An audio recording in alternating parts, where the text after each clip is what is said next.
Welcome to Sarita classes, एक ऐसा platform जहां पर आपको बीएड का कंप्लीट कोर्स प्रोवाइड किया जाएगा, जिसमें हैंड रिटन नोट्स में ट्रिकी एग्जांपल्स और डायग्राम को इंक्लूड किया गया है। कंप्लीट वीडियो कोर्स इंक्लूड किया गया है और डाउट क्लियरिंग सेशंस प्रोवाइड किया जाएगा आपको। अगर आप इस कोर्स को लोगे तो आप एक अच्छा स्कोर कर पाओगे और बीएड में ही नहीं, इससे आप सीटेट और कोई भी टेट लेवल का एग्जाम है बहुत अच्छे से क्लियर कर पाओगे। तो अगर आपको ये आगे वीडियो कंटिन्यू करनी है तो प्लीज आप अपने नोट्स को परचेज कर लीजिए, ताकि आप उनके थ्रू अगर इनको पढ़ोगे तो आपके कंसेप्ट्स और भी अच्छे से क्लियर हो जाएंगे। तो चलिए कंटिन्यू करते हैं। Gender, school and society subject के अंदर हमारा नेक्स्ट टॉपिक जो है स्टीरियोटाइप। इससे पहले हम बहुत सारे टॉपिक कर चुके हैं, तो अगर आपने वो वीडियो नहीं देखी है तो प्लीज वो वीडियो भी जरूर देखिए, जिसमें हमने जेंडर का मीनिंग, उसका डेफिनेशंस, कैरेक्टरिस्टिक्स, टाइप्स, जेंडर बाइस क्या होता है, ये सारा डिटेल में करवाया है। ये वीडियो तभी आपको बहुत अच्छे से समझ आएगी।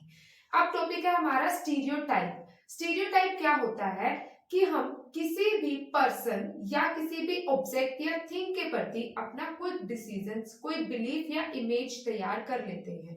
जैसे हम कह सकते हैं क्विक डिसीजन अबाउट समवन, वो पॉजिटिव भी हो सकता है और नेगेटिव भी हो सकता है।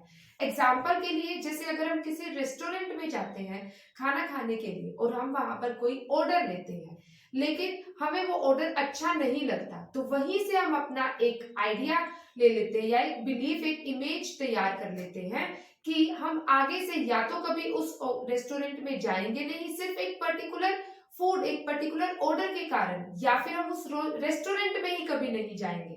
तो एक ऑर्डर की वजह से हम उस पूरे रेस्टोरेंट के प्रति अपनी एक इमेज तैयार कर लेते हैं। तो ये क्या है, हमारी स्टीरियोटाइप। क्विक डिसीजंस ले लेना किसी एक पर्टिकुलर आइडिया या पर्टिकुलर इंडिविजुअल या पर्टिकुलर थिंग को लेकर, या कह सकते हैं जज things by looking at them, just उनको देख के ही जज कर लेना। तो हम एग्जाम में कैसे लिखेंगे, a stereotype is a fixed idea about a particular type of person or thing which is often not true in reality।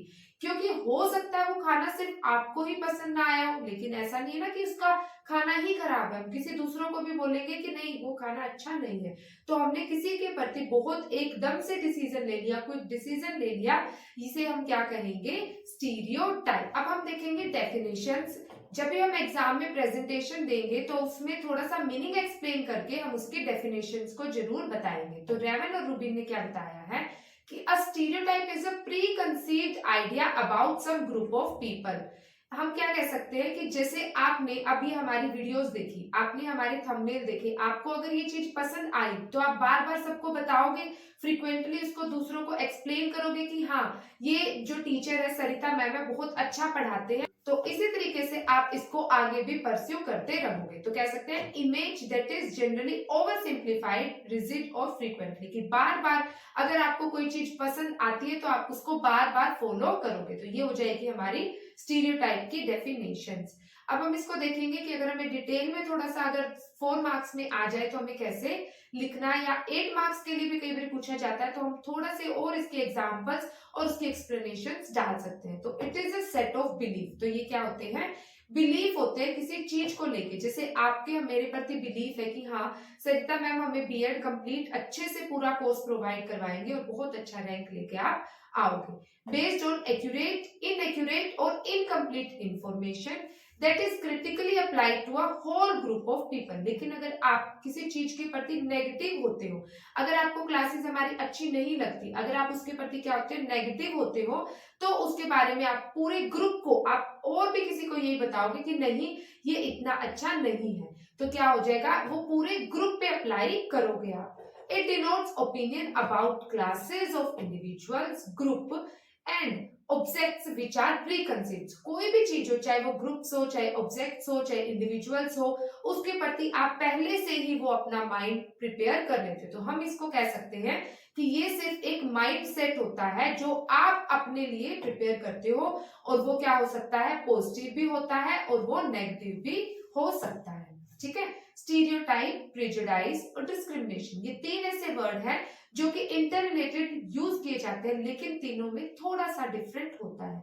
क्या डिफरेंस होता है कि स्टीरियोटाइप क्या होती है कि मैंने बताया कि आप किसी चीज के प्रति अपना माइंड सेट तैयार कर लेते हो कि वो पॉजिटिव हो सकता है, नेगेटिव हो सकता है। आगे हम इसके एग्जांपल्स भी करेंगे कि रिफ्लेक्ट एक्सपेक्टेशंस और belief for group of people, किसी भी ग्रुप के लिए, चाहे वो पीपल हो, चाहे ऑब्जेक्ट हो, चाहे इंडिविजुअल हो, उसके लिए आप पहले से ही कोई भी बिलीफ बना लेते हो, कोई भी एक डिसीजन माइंड तैयार कर लेते हो।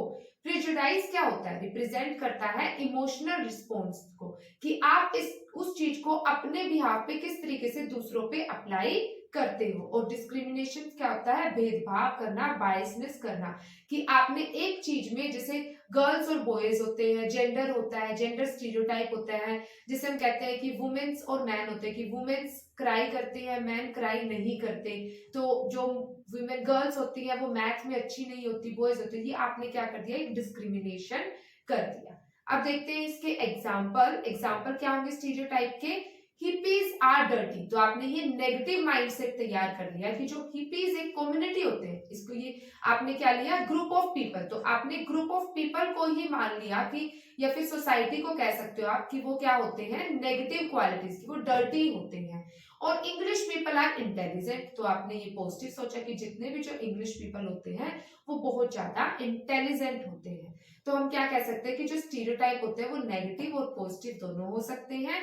और ये क्या होते हैं, एक एक्सप्रोक्सीमेशन होते हैं, मतलब हमने उस चीज को एक अवधारणा बनाई है, ये ट्रू नहीं होते, ये सिर्फ बिलीफ और माइंडसेट की बात होती है। Hence they do not tell us whole truth about any group और एनी इंडिविजुअल, ये किसी भी ग्रुप और इंडिविजुअल के बारे में पूरा ट्रूथ नहीं बताते, ये जस्ट आपके माइंडसेट को ही दर्शाते हैं। स्टीरियोटाइप कैन बी अंडरस्टूड और viewed as a social evil, इसीलिए क्योंकि हम किसी भी पर्टिकुलर चीज को लेके एक नेगेटिव थिंकिंग ले लेते हैं तो हम उसको एक सोशल एविल की तरह ट्रीट करते हैं। जैसे अगर मान लो आप एक्टिवा चला रहे हो और आप कहीं पर जाके आपका एक्सीडेंट हो जाता है, आप गिर जाते हो, उसके बाद से आप कभी एक्टिवा नहीं चलाते, तो आपने क्या अपना एक नेगेटिव बना लिया अपना माइंड कि नहीं, एक्टिवा से आपको चोट लगती है और आप कभी भी उसको नहीं चलाओगे, तो इसीलिए इसको स्टीरियोटाइप बोला जाता है, ये सोशल एविल है। तो आई होप ये टॉपिक आपको समझ आया होगा। तो अगर ये आपको टॉपिक समझ आया तो प्लीज अपने सभी दोस्तों के साथ शेयर कीजिए और हमारे चैनल को सब्सक्राइब कीजिए। नेक्स्ट हम इसमें करेंगे कैरेक्टरिस्टिक ऑफ स्टीरियोटाइप, जिसको आप बिल्कुल डिटेल में अच्छे से समझोगे तो आप पूरा पेपर 16 मार्क्स का अटेम्प्ट कर पाओगे। Thank you.